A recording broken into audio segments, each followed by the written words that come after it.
Let's take you back to the Lion City. The curtain has come down on nearly 2 centuries of horse racing here in Singapore.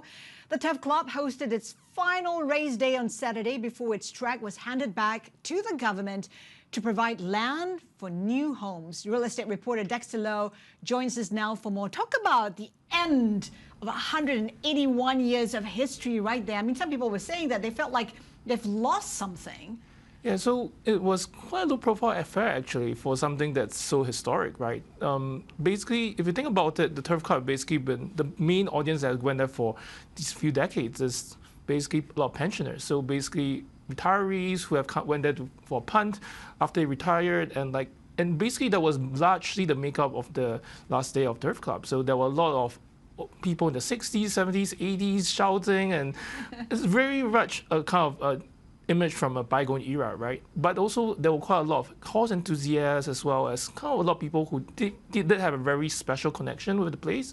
And basically that was kind of what it was like. It was a very low-profile send-off, and there really isn't anything to replace it after that. So all in all, it was a sad occasion, but I think it's also very functional how Singapore is, because a lot of land is being taken back and kind of used for new purpose every time. And that's just it. I mean, Singapore's not sentimental about, preserving a place just because of its history. It is pragmatic.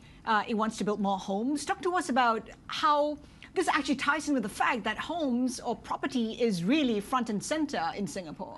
So Singapore is one of the most expensive places to own a home, right? And it's one of the most expensive cities both for private real estate, but also public housing. And public housing especially has been a huge issue in Singapore because it has risen for 18 consecutive quarters. So the government is under quite a lot of pressure to basically increase supply and basically make sure that housing becomes cheaper in the future.